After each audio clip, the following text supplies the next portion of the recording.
এই 15টা প্রশ্ন যদি তোমরা ভালো করে নিতে পারো, তোমাদের ফাইনাল পরীক্ষাতে আর কোনো টেনশন থাকবে না। হ্যাঁ, তোমরা একদম সঠিক শুনেছো। হ্যাঁ, ঠিকই বলছি। এই 15টা প্রশ্ন যদি তোমরা ভালো করে নিও, এই তোমাদের যে ফাইনাল পরীক্ষাতে যে 10টা প্রশ্নের উত্তর দিতে হয়, তার জন্য তোমাদের আর কোনো টেনশন থাকবে না। কাজেই তোমরা ভিডিওটা ভালো করে শোনো, ভিডিওটাকে স্কিপ করে দেখো না। স্কিপ করে দিলে কাজেই তোমরা কিছুই বুঝতে পারবে না। তো ভিডিওটা ভালো ভালো করে শোনো, ভিডিওটা ভুলে ওকে স্কিপ করে শোনো না। স্কিপ করে শুনলে তোমারই লস। তো চলো ভিডিওটা শুরু করা যাক। তো হ্যালো বর্ধমান বিশ্ববিদ্যালয় বন্ধুরা, আশা করি তোমরা সবাই ভালো এবং সুস্থ আছো। তো তোমাদেরকে সেমিস্টার সাজেশন 2.0 চ্যানেলে তোমাদেরকে স্বাগত জানাই। তো আমি কথাটা কী বললাম যে এই 15টা প্রশ্ন যদি তোমরা ভালো করে নিতে পারো, তাহলে তোমাদের ফাইনাল পরীক্ষাতে, অর্থাৎ তোমাদের 60 নাম্বার যে ফাইনাল পরীক্ষাটা হয়, ওখানে যে তোমাদের যে শর্ট কোশ্চেন থাকে 15টা, তার মধ্যে 10টা করতে হয়, সেটা নিয়ে তোমাদের আর কোনো টেনশন থাকবে না। তো সেই ব্যাপারটা নিয়ে আমি আলোচনা করবো। হ্যাঁ, এই 15টা প্রশ্ন যদি তোমরা করে নিও, তো তোমাদের ফাইনাল পরীক্ষাতে আর কোনো টেনশন থাকবে না। আমি আবার বলে দিচ্ছি, কারণ এই ফাইনাল পরীক্ষাকাল, এই প্রশ্ন থেকে তোমাদের ফাইনাল পরীক্ষাতে এইখান থেকে 6টা থেকে 7টা দেবে, এইখান থেকে 6টা থেকে 7টা দিয়ে দেবে। তো তোমরা বুঝতেই পারছো যে 10টা প্রশ্ন করতে হয়, এই 15টা থেকে যদি 6-7টা কমন পেয়ে যায়, তাহলে কতটা সহজ হয়ে যাবে। তো আমি আরেকটু ডিটেলসে তোমাদের বলে দিচ্ছি এইখান থেকে প্রশ্ন কেন আসবে। তোমাদের সিবিসিএস সাবজেক্ট চয়েস বেস, অর্থাৎ এই সিলেবাস অনুযায়ী তোমাদের পরীক্ষা হয়েছিল 2018 থেকে শুরু হয়েছিল, কিন্তু তোমাদের 6 সেমিস্টার শুরু হয়েছিল 2022 থেকে। তো 2022 থেকে শুরু হয়েছিল, তখন তোমাদের লকডাউন ছিল এবং তোমাদের সমস্ত পরীক্ষাগুলো অনলাইন প্যাটার্নে হচ্ছিল। সেই অনুপাতে তোমাদের পরীক্ষার প্যাটার্নটা আলাদা ছিল, অর্থাৎ তোমাদের কোশ্চেন প্যাটার্নটা আলাদা ছিল। তখন কোশ্চেন প্যাটার্নটা কীরকম ছিল, যে 5 নাম্বারের আর 10 নাম্বারের প্রশ্ন থাকতো, সেখানে তোমাদের কিন্তু কোনো শর্ট কোশ্চেন ছিল না। সেই অনুপাতে 2022 সালে কিন্তু তোমাদের প্রথম শর্ট কোশ্চেন প্যাটার্ন অনুপাতে তোমাদের পরীক্ষাটা হয়েছিল 6 সেমিস্টারে। তো শর্ট কোশ্চেন অনুপাতে যে প্যাটার্নের পরীক্ষাটা হয়েছিল, তো সেইখানে তোমাদের এই প্রথম প্রিভিয়াসের কোশ্চেন পেপার ঘেটে দেখবে যে এই 22টা যে 2022 সালে যে পরীক্ষাটা হয়েছিল, সেই প্রশ্ন থেকে দেখবে ম্যাক্সিমাম প্রশ্ন এই 2022 সালে দিয়েছে, যতগুলো তোমাদের পরীক্ষা হয়েছে। কাজেই তোমরা যদি এই 2022 সালের প্রশ্নগুলো ভালো করে নিও, তোমাদের এইখান থেকে 6টা-7টা তো কমন পেয়ে যাবে। এবং তোমাদের শর্ট কোশ্চেনের সাজেশনটা থাকবে, টেনশনটা থাকবে না। কারণ এই কারণেই বলছি, এছাড়াও তোমাদের যে আমি 5 এবং 10 নম্বরের সাজেশন এবং উত্তরের ভিডিওগুলি দিচ্ছি, ওখানে দেখবে আমি প্রত্যেকটা ভিডিওতেই বলেছি যে তোমরা ভিডিওটা ভালো করে শোনো, এবং এই ভিডিও থেকে কোন শর্ট কোশ্চেনগুলো আসবে সেগুলো আমি বলে দিয়েছি। অর্থাৎ তোমরা যদি বড় কোশ্চেনগুলো হয়ে যায়, সেক্ষেত্রে তোমাদের ওখান থেকে শর্ট কোশ্চেন হয়ে যাবে। এবং এইখানেই তোমাদের প্রমাণ দেখাবো যে বড় কোশ্চেনগুলো থেকে কত শর্ট কোশ্চেন এইখানে রিপিট এসছে। এবং এই প্রশ্নগুলো মোস্ট ইম্পর্টেন্ট। কাজেই তোমরা ভিডিওটাকে স্কিপ করে দেখো না, ভিডিওটা ভালো করে শোনো, এবং এই প্রশ্নগুলো অবশ্যই খাতায় লিখে নেবে। কেউ মিস করবে না ভিডিওটা সবাই দেখো ভালো করে, এবং ভিডিওর উত্তরগুলো অবশ্যই খাতায় লিখে নেবে, কারণ এইখান থেকে তোমাদের রিপিট প্রশ্ন আসবেই। এই 15টা থেকে 5টা-6টা আসবেই। এবং আমি যে 5 এবং 10 নম্বরের প্রশ্নের উত্তরগুলো দিয়েছি, ওই বাকি যে 4-5টা তোমাদের করতে হবে, যে বাকি তোমাদের যে 4-5টা থাকবে, সেইগুলো তোমরা যদি এই বড় কোশ্চেনগুলো করে নাও, সেইখান থেকে তোমাদের মেকআপ হয়ে যাবে। এছাড়া আমি যে শর্ট কোশ্চেনের সাজেশনটা একটা দিয়েছি, ওইটা করে নিলে তো আর কোনো টেনশনই নেই। তো এই 3টে থেকে যদি তোমরা করে নিতে পারো, তোমাদের কিন্তু ফাইনাল পরীক্ষাতে আর কোনো অসুবিধা হবে না। অর্থাৎ তুমি 5এই বলো আর 10এই বলো আর শর্ট কোশ্চেনে বলো, তোমাদের কিন্তু সমস্ত কভার হয়ে যাবে। কাজেই তোমরা এখনও পর্যন্ত যারা আমার 5 এবং 10 নম্বরের উত্তরের ভিডিওগুলো দেখোনি, অতি অবশ্যই কিন্তু উত্তরের ভিডিওগুলো দেখে খাতায় লিখে নেবে। কারণ মোস্ট সাজেশনের প্রশ্নগুলো আমি কিন্তু দিয়েছি এবং উত্তরগুলো নিয়ে আলোচনা করে দিয়েছি।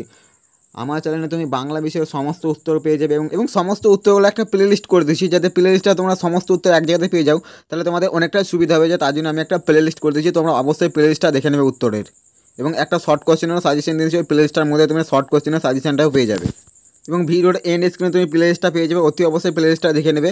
এবং প্রত্যেকটা ভিডিওটা শেষে আমি প্লে লিস্টগুলো দিয়ে দিই, এন্ড স্ক্রিনে প্রত্যেকটা ভিডিওর শেষে তুমি আমার প্লে লিস্টগুলো পেয়ে যাবে, অতি অবশ্যই দেখে নেবে। এখনও পর্যন্ত যারা আমার বাংলা বিষয়ের সাজেশন এবং উত্তরগুলো দেখোনি, অতি অবশ্যই দেখে নেবে। বাংলা ছাড়াও আমি ইতিহাস, দর্শন, রাষ্ট্রবিজ্ঞান, এই প্রত্যেকটা বিষয়ে সাজেশনগুলো আপলোড করে দিয়েছি, এবং অন্যান্য সাবজেক্টের সাজেশনের উত্তরগুলো নিয়ে আসবো এবারে আমি একে একে। বাংলাটা শেষ করে দিলাম, বাংলাটার কয়েকটা আছে, তাহলে শেষ হয়ে যাবে। এবং ইতিহাসগুলো অনেক করে দিয়েছি। এবারে তোমাদের দর্শন, রাষ্ট্রবিজ্ঞান, এই সাবজেক্টের সাজেশনগুলো দিয়ে দিয়েছি, এগুলোর উত্তরগুলো নিয়ে আসার চেষ্টা করবো। কাজে তোমরা আমার চ্যানেলে নতুন যারা আসছো, অবশ্যই চ্যানেলটি সাবস্ক্রাইব করে এবং পাশে থাকা বেল আইকনটি প্রেস করে দিও। কারণ বর্ধমান বিশ্ববিদ্যালয়ের বিভিন্ন প্রিভিয়াস ইয়ার কোশ্চেন বা সাজেশন এবং উত্তর তুমি এই চ্যানেলে পেয়ে যাবে। তো চ্যানেলটা কতটা গুরুত্বপূর্ণ তোমরা নিজেরাই বুঝতে পারছো। চ্যানেলটা অতি অবশ্যই সাবস্ক্রাইব করে নিও, এবং পাশে থাকা বেল আইকনটি প্রেস করে দেবে, যাতে নোটিফিকেশন তোমার কাছে পৌঁছে যায়। আমি কোনো ভিডিও ছাড়বো, যার সঙ্গে সঙ্গে তোমার কাছে নোটিফিকেশনটা চলে যাবে, তাহলে তোমরা দেখে নিলে তোমাদেরই সুবিধা হবে, এবং পড়াশোনা তোমাদের সহজ হয়ে যাবে। তো চলো ভিডিওটা শুরু করা যাক। তো দেখে নাও, বাংলা বিষয়ে 2022 সালের প্রশ্নটা আলোচনা করবো। এটা তোমাদের প্রেপার করেছে ডিএসই 1B। এটা তোমাদের নাটক থেকে, এটা তোমাদের যে পাস কোর্স নিয়ে পড়াশোনা করছো 6 সেমিস্টার, তাদের নাটক যারা নিয়েছো, তোমাদের এই 15টা প্রশ্ন উত্তরগুলো নিয়ে আলোচনা করবো। মোস্ট 15টা প্রশ্নের উত্তর নিয়ে আলোচনা করবো প্রশ্নমান 2-এর।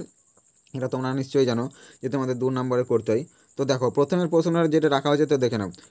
তো ক্যালকাটা থিয়েটার এবং বেঙ্গলি থিয়েটার কবে প্রতিষ্ঠিত হয়? ক্যালকাটা থিয়েটার এবং বেঙ্গলি থিয়েটার কবে প্রতিষ্ঠিত হয়?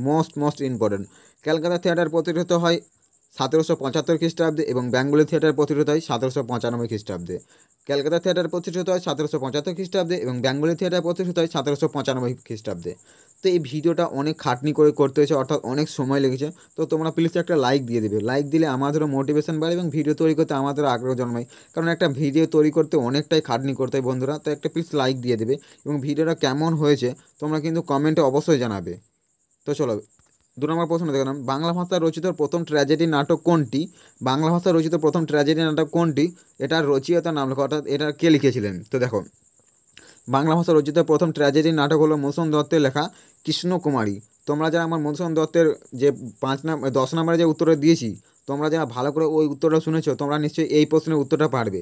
এই জন্য আমি প্রত্যেকটা ভিডিওতে তোমাদের বলে থাকি যে ভিডিওটা ভালো করে শোনো। তোমরা দেখবে যারা ভালো করে শুনেছো তোমরা নিশ্চয়ই এই প্রশ্নের উত্তরটা পারবে যে বাংলা ভাষায় রচিত প্রথম ট্র্যাজেডি নাটক কোনটি, রচয়িতার নাম লেখো। তো দেখো বাংলা ভাষায় রচিত প্রথম ট্র্যাজেডি নাটক হলো মধুসূদন দত্তের লেখা কৃষ্ণকুমারী। এটার প্রকাশকাল হচ্ছে 1861 খ্রিস্টাব্দে।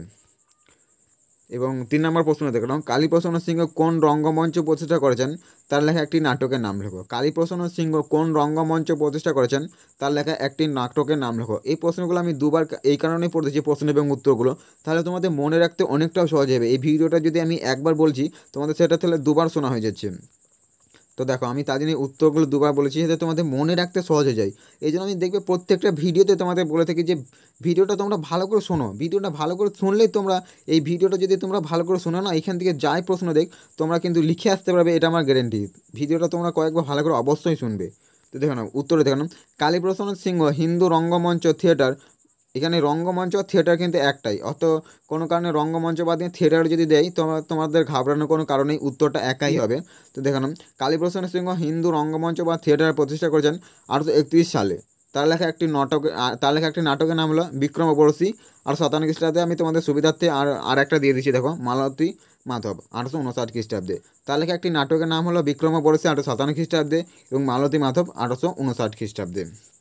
তো পরবর্তী প্রশ্ন দেখলাম, কৃষ্ণকুমারী নাটকের রচয়িতার নাম ও নাটকটির প্রকাশকাল লেখো। কৃষ্ণকুমারী নাটকের রচয়িতার নাম ও প্রকাশকাল লেখো। তো দেখো এই প্রশ্নটাও দেখি আমার যে 10 নম্বরের প্রশ্নটা দিয়েছি মধুসূদন দত্ত, সেইখান থেকে এটা এসছে, কিন্তু একটু ঘুরিয়ে এসছে। এই জন্যই আমি প্রত্যেকটা ভিডিওতে তোমাদের বলে থাকি, এই কথাটা আমি বারবার ব্যবহার করছি এই কারণে যে তোমরা ভালো করে প্রত্যেকটা ভিডিও শুনলে না, এই কারণে আমি প্রত্যেকটা ভিডিওই বলে থাকি যে তোমরা ভিডিওটা ভালো করে শোনো। এই দেখো এই প্রশ্নটা কীরকমভাবে দিয়েছে, একটু ঘুরিয়ে দিয়েছে যে কৃষ্ণকুমারী নাটকের রচয়িতার নাম ও নাটকটির প্রকাশকাল। কৃষ্ণকুমারী নাটকের রচয়িতার নাম হলো মধুসূদন দত্ত। তোমরা কিন্তু পড়েছো কিন্তু উত্তরটা দিতে পারছো না, কারণ তোমরা ভালো করে পড়নি, মন দিয়ে ভিডিওগুলো শোনোনি। এবং দেখলাম কৃষ্ণকুমারী নাটকটির রচয়িতার নাম হলো মধুসূদন দত্ত এবং এর নাটকটির প্রকাশকাল 1861 খ্রিস্টাব্দে। এই কৃষ্ণকুমারী নাটকটা কিন্তু মোস্ট ইম্পর্টেন্ট। কৃষ্ণকুমারী নাটকটা মধুসূদন দত্ত থেকে মোস্ট ইম্পর্টেন্ট। এইখান থেকে প্রশ্ন কিন্তু প্রত্যেকবারই দেয়। এবং তোমরা নিজেরাই বুঝতে পারছো যে আমি ওই 5 এবং 10 নম্বরের প্রশ্নগুলো দিয়েছি কী কারণে তোমাদেরকে আমি বারবার ভিডিওটা ভালো করে শুনতে বলছি। দেখো এই শর্ট কোশ্চেনগুলো ওই বড় কোশ্চেন থেকেই দেবে। এই জন্য আমি তোমাদের প্রত্যেকটা ভিডিওতে দেখবে বলে থাকি যে ভিডিওটা ভালো করে শোনো। এবং পরবর্তী প্রশ্ন দেখলাম, নবীন তপসী বাণী কার লেখা, কোন ধরনের নাটক? নবীন তপসী বাণী কার লেখা, কোন ধরনের নাটক? এটি দীনবন্ধু মিত্রের লেখা নবীন তপসী বাণী নাটক। এটি অনুবাদমূলক নাটক, এটি একটি অনুবাদমূলক নাটক। এই নবীন তপসী বাণী কার লেখা, কোন ধরনের নাটক, এটা কিন্তু মোস্ট ইম্পর্টেন্ট। তোমরা ভালো করে এটা করে নেবে। দীনবন্ধু মিত্রের লেখা নবীন তপসী বাণী নাটক, এটি একটি অনুবাদমূলক নাটক। তো চলো পরবর্তী প্রশ্ন 6 নম্বর প্রশ্ন দেখলাম, জ্যোতিরিন্দ্রনাথ ঠাকুরের দুটি স্বদেশ প্রেমমূলক নাটকের নাম হলো। এটাও আমি তোমাদের 10 নম্বরে যে উত্তরটা নিয়ে আলোচনা করছি এখানে ওইটা থেকেই এসছে। তোমরা যদি জ্যোতিরিন্দ্রনাথ ঠাকুর 10 নম্বরের প্রশ্নটা ভালো করে এসছো, মন দিয়ে যদি ভালো করে ভিডিওটা শুনেছো, অবশ্যই এই প্রশ্নের উত্তর দিতে পারবে। তো তোমরা কটা প্রশ্নের উত্তর দিতে পারছো অবশ্যই কিন্তু কমেন্টে জানাতে পারো। তো চলো জ্যোতিরিন্দ্রনাথ ঠাকুরের দুটি স্বদেশ প্রেমমূলক নাটকের নাম লেখো। তো দেখো না, জ্যোতিরিন্দ্রনাথ ঠাকুরের দুটি স্বদেশ প্রেমমূলক নাটকের নাম হলো পেরু বিক্রম 1874 খ্রিস্টাব্দ, সরোজিনী 1875 খ্রিস্টাব্দ, অশ্রুমতি 1879 খ্রিস্টাব্দে, স্বপ্নময়ী 1882 খ্রিস্টাব্দে। তোমাদের সুবিধার্থে কিন্তু আমি 3-4টে করে দিয়ে দিয়েছি, যাতে তোমাদের যেগুলো মনে রাখতে সুবিধা হবে সেগুলো তোমরা খাতা লিখে নেবে, নাহলে তোমরা এই 4টে লিখে নিতে পারো। পুরু বিক্রম 1874 খ্রিস্টাব্দে, সরোজিনী 1875 খ্রিস্টাব্দে, অশ্রুমতি 1879 খ্রিস্টাব্দে, স্বপ্নময়ী 1882 খ্রিস্টাব্দে প্রভৃতি। এবং 7 নম্বর দেখুন রাজকৃষ্ণ রায় কোন ধরনের নাটক রচনায় খ্যাতি পেয়েছিলেন, তার লেখা সেই ধরনের নাটকটির নাম লেখুন। রাজকৃষ্ণ রায় কোন ধরনের নাটক রচনায় খ্যাতি পেয়েছিলেন, তার লেখা সেই ধরনের একটি নাটকের নাম লেখো। তো উত্তর দেখুন রাজকৃষ্ণ রায় পৌরাণিক ও ভক্তিমূলক নাটক রচনায় খ্যাতি পেয়েছিলেন। রাজকৃষ্ণ রায় পৌরাণিক ও ভক্তিমূলক নাটক রচনায় খ্যাতি পেয়েছিলেন। এই 15টা প্রশ্নই কিন্তু মোস্ট ইম্পর্টেন্ট। এই 15টাকে যে 6-7টা প্রশ্ন আসবে, এই 15টা প্রশ্নই তোমরা ভালো করে নেবে। তাহলে তোমরা এখান থেকে যদি 6-7টা শর্ট কোশ্চেন পেয়ে যাও, তাহলে তোমাদের দেখবে নাম্বারটা অনেকটাই ভালো চলে আসবে। তো দেখে নাও, তার লেখা পৌরাণিক ও ভক্তিমূলক নাটকের নাম হলো, দেখে নাও, হরধনু ভঙ্গ 885 খ্রিস্টাব্দে, প্রহ্লাদ চৈত্র 884 খ্রিস্টাব্দে, অনিল বিজলি 878 খ্রিস্টাব্দে। তো দেখো পরবর্তী প্রশ্ন দেখলাম, আমি নাটকগুলো দু তিনটি করে দিয়েছি, এই কারণে তোমাদের যেগুলো মনে রাখতে সহজ হয়ে যাবে। তো দেখে নাও, সুরেন্দ্র বিনোদিনী নাটকটি রচিয়তাকে বাংলা নাটকের ইতিহাসে এই নাটক কেন স্মরণীয় হয়েছে? সুরেন্দ্র বিনোদিনী নাটকটি রচিয়তাকে বাংলা নাটকের ইতিহাসে কেন স্মরণীয় হয়েছে? দেখে নাম, সুরেন্দ্র বিনোদিনী নাটকটি রচিয়তা হলেন উপেন্দ্রনাথ দাস 874 খ্রিস্টাব্দে। সুরেন্দ্র বিনোদিনী নাটকটি রচিয়তা হলেন উপেন্দ্রনাথ দাস 874 খ্রিস্টাব্দে। এটা স্মরণীয় কেন আছে দেখে নাও, একটু ডিটেলসে লিখেছি। বাংলা নাটকের ইতিহাসে স্মরণীয় হয়ে আছে তার কারণ হলো এই নাটকের নায়ক ও নায়িকা উভয়ে আত্মসচেতন ও স্বদেশপ্রাণ বা দেশ সচেতন। সেই জন্য বাস্তব জীবনে যোগ স্থাপনে অর্থাৎ নাটকীয় পাত্রপাত্রীর সঙ্গে দর্শকের চিন্তাভাবনা এক গভীর ও প্রত্যক্ষ যোগাযোগ স্থাপন করাই এই নাটক সহজেই জনপ্রিয় হয়ে উঠেছে। মোস্ট ইম্পর্টেন্ট এই 15টা প্রশ্ন মোস্ট ইম্পর্টেন্ট, কাজে তোমরা কিন্তু কেউ একটাও প্রশ্ন বাদ দেওয়ার চেষ্টা করবে না। এবং 9 নম্বর দেখালাম, গিরিশচন্দ্র ঘোষ কবে কোন থিয়েটার প্রতিষ্ঠা করেছেন? গিরিশচন্দ্র ঘোষ কবে কোন থিয়েটার প্রতিষ্ঠা করেন? তো উত্তর দেখালাম, গিরিশচন্দ্র ঘোষ 1872 সালে কোম্পানি গ্রেট ন্যাশনাল থিয়েটার প্রতিষ্ঠা করেছেন। গিরিশচন্দ্র ঘোষ 1872 সালে কোম্পানি গ্রেট ন্যাশনাল থিয়েটার প্রতিষ্ঠা করেন। 10 নম্বর দেখালাম, অমৃতলাল বসুর রচিত দুটি সামাজিক কমেডির নাম লেখো। অমৃতলাল বসুর দুটি সামাজিক কমেডির নাম হলো, দেখালাম, অমৃতলাল বসুর দুটি সামাজিক কমেডির নাম হলো খাস দখল ও নবযৌবন, তিলতর্পণ 881 খ্রিস্টাব্দে, বিবাহ বিভ্রাট 884 খ্রিস্টাব্দে, তরুবালা 891 খ্রিস্টাব্দে, কালাপানি 892 খ্রিস্টাব্দে, বসু 893 খ্রিস্টাব্দে, বিমতা 893 খ্রিস্টাব্দে, আদর্শ বন্ধু 1900 খ্রিস্টাব্দে, অবতার 1902 খ্রিস্টাব্দে, চোরের ওপর বাটবাড়ি প্রভৃতি। আমি তোমাদের এক্সট্রা এইগুলোই দিচ্ছি যে তোমাদের যেগুলো মনে রাখতে সহজ হবে তোমরা সেগুলো লিখে নেবে, এবং চাইলে তোমরা প্রত্যেকটাই লিখে নিতে পারো। তো 11 নম্বর দেখো না, 1900 থেকে রচিত রবীন্দ্রনাথ ঠাকুরের দুটি নাটকের নাম ও প্রকাশকাল সহ লেখো। 1900 থেকে রচিত রবীন্দ্রনাথ ঠাকুরের দুটি নাটকের নাম ও প্রকাশকাল লেখো। তো উত্তর দেখে নাম, 1900 থেকে রচিত রবীন্দ্রনাথ ঠাকুরের দুটি নাটকের নাম ও প্রকাশকাল দেখে নাম, রাজা ও রানী 889 খ্রিস্টাব্দে, বিসর্জন 890 খ্রিস্টাব্দে, মালিনী 1896 খ্রিস্টাব্দে, মুকুট 1908 খ্রিস্টাব্দে, প্রায়শ্চিত্ত 1909 খ্রিস্টাব্দে, বাঁশেরি 1933 খ্রিস্টাব্দে, জীবনকন্যা নাটক 1946 খ্রিস্টাব্দে প্রভৃতি। তো অনেকগুলো করে নাটক দিয়ে দিচ্ছি, তোমাদের যেগুলো মনে রাখতে সুবিধা হবে তোমরা 3-4টে লিখে নেবে। তো 12 নম্বর দেখলাম, বেলগাছিয়া নাট্যশালা ও জোড়াসাঁকোর নাট্যশালা প্রতিষ্ঠা ও কাল উল্লেখ করো। বেলগাছিয়া নাট্যশালা ও জোড়াসাঁকোর নাট্যশালা প্রতিষ্ঠাতা কাল উল্লেখ করো। তো দেখলাম, বেলগাছিয়া নাট্যশালা প্রতিষ্ঠিত হয় 858 খ্রিস্টাব্দে, বেলগাছিয়া নাট্যশালা প্রতিষ্ঠিত হয় 858 খ্রিস্টাব্দে, এবং জোড়াসাঁকোর নাট্যশালা প্রতিষ্ঠিত হয় 854 খ্রিস্টাব্দে। এবং 13 নম্বর প্রশ্ন দেখলাম, প্রকাশকাল সহ গিরিশচন্দ্র ঘোষের প্রহসনের নাম লেখো। প্রকাশকাল সহ গিরিশচন্দ্র ঘোষের কয়েকটি প্রহসনের নাম লেখো। তো দেখো, প্রকাশকাল সহ গিরিশচন্দ্র ঘোষের কয়েকটি প্রহসনের নাম হলো, তো দেখে নাম, ভোটমঙ্গল 882 খ্রিস্টাব্দে, সপ্তমীতে বিসর্জন 897 খ্রিস্টাব্দে, বড়দিনের বকশিস 894 খ্রিস্টাব্দে, ऐसा কি তৈসা 860 খ্রিস্টাব্দে প্রভৃতি উল্লেখযোগ্য। আমি যে প্রত্যেকটা নাটকের এবং প্রশ্নের যে সালগুলো দিচ্ছি তোমরা কিন্তু সালগুলো অবশ্যই মনে রাখবে, কেউ কিন্তু সালগুলো মিস করবে না। কিন্তু অনেক সময় সাল তুলে প্রশ্ন দিয়ে দেবে যে এই নাটকটি কার লেখা এবং এটি কত সালে প্রকাশিত হয়, তো তোমরা কিন্তু সালগুলো কেউ বাদ দেওয়ার চেষ্টা করবে না। তো 14 নম্বর দেখলাম, ভদ্রা অর্জুন কার লেখা নাটক এর প্রকাশকাল লেখো। ভদ্রা অর্জুন কার লেখা নাটক এর প্রকাশকাল লেখো। তো তারাচরণ শিকদারের লেখা ভদ্র অর্জুন এর প্রকাশকাল 852 খ্রিস্টাব্দে। তারাচরণ শিকদারের লেখা ভদ্রা অর্জুন এর প্রকাশকাল 852 খ্রিস্টাব্দে। এই প্রশ্নটা 14 নম্বর প্রশ্নটা, অর্থাৎ ভদ্র অর্জুন কার লেখা নাটক এর প্রকাশকাল, এটা মোস্ট ইম্পর্টেন্ট। তারাচরণ শিকদারের লেখা ভদ্র অর্জুন, এটার প্রকাশকাল 852 খ্রিস্টাব্দে। মোস্ট এবং শেষ মোস্ট ইম্পর্টেন্ট শেষ প্রশ্ন মধুসূদন দত্ত থেকে। এই মধুসূদন দত্ত থেকে তোমাদের 5, 10, 2 এইগুলো আসবেই। 5-এ না হলে 10-এতে একটা দেবে এবং এখান থেকে শর্ট কোশ্চেন তোমরা দেবে। ওই আমি যে 10 নম্বরের একটা প্রশ্নের উত্তর দিয়েছি মধুসূদন দত্ত, ওই প্রশ্নটা যদি তোমরা মন দিয়ে শুনে নাও এবং এই প্রশ্নটা তোমাদের 5-এ দেখ বা 10-এ দেখ বা 2-এ দেখ, তোমাদের কোনো অসুবিধা হবে না মধুসূদন দত্ত থেকে। এই মধুসূদন দত্ত থেকে তোমাদের প্রশ্ন আসবে, 5-এও দেবে না হলে 10-এ দেবে।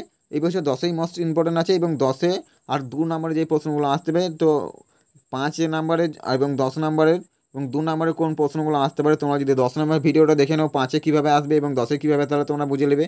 এবং এই যে আমি এখানে মোট মৌসুম দত্ত থেকে 3-4টে প্রশ্ন এসছে এই 15টা থেকে, এইখান থেকে তোমরা এই 3-4টে ভালো করে করে নেবে। তো দেখো প্রশ্নটা দেখে নাও। মৌসুম দত্তের একটি ঐতিহাসিক নাটক ও একটি প্রহসনের নাম ও প্রকাশ করে লেখো। মধুসূদন দত্তের একটি ঐতিহাসিক নাটক ও একটি প্রহসন নাম প্রকাশকাল সহ লেখো। তো উত্তর দেখো না, মধুসূদন দত্তের একটি ঐতিহাসিক নাটকের নাম হলো কৃষ্ণকুমারী 1861 খ্রিস্টাব্দে। তো এই কৃষ্ণকুমারী মোস্ট ইম্পর্টেন্ট, তোমরা প্রথম থেকে শেষ অবধি দেখছো যে মধুসূদন দত্ত থেকে প্রশ্ন আসছেই, প্রথমে দিচ্ছে, শেষে দিচ্ছে, মধ্যে দিচ্ছে। তো তোমরা মধুসূদন দত্তকে 5 এবং 10 নম্বরে দুটোই করে নেবে। অর্থাৎ আমি যে 10 নম্বরের প্রশ্নটা দিয়েছি ওটা তোমরা শুনেই ভালো করে বুঝে নেবে যে তোমাদের 5-এ কীভাবে আসতে পারে, 10-এ কীভাবে আসতে পারে এবং এই শর্ট প্রশ্নগুলো করে নেবে ভালো করে। তো উত্তর দেখো না, মধুসূদন দত্তের একটি ঐতিহাসিক নাটকের নাম হলো কৃষ্ণকুমারী 1861 খ্রিস্টাব্দে। মধুসূদন দত্তের একটি প্রহসনের নাম হলো প্রকাশকাল সহ দেখে নাও। এইকেই কী বলে, সভ্যতা এবং বুড়ো শালিকের ঘাড়েরও, এই দুটোই 61 খ্রিস্টাব্দে প্রকাশিত হয় এবং এই দুটোই মাত্র প্রশ্ন লিখেছিলেন। এইকেই কী বলে, সভ্যতা এবং বুড়ো শালিকের ঘাড়েরও 1861 খ্রিস্টাব্দে, এই দুটোই 1861 খ্রিস্টাব্দে প্রকাশিত হয়। তো মোস্ট ইম্পর্টেন্ট তোমাদের 15টা প্রশ্ন বলে দিলাম। এই 15টা প্রশ্ন তোমরা কিন্তু কেউ বাদ দেওয়ার চেষ্টা করবে না।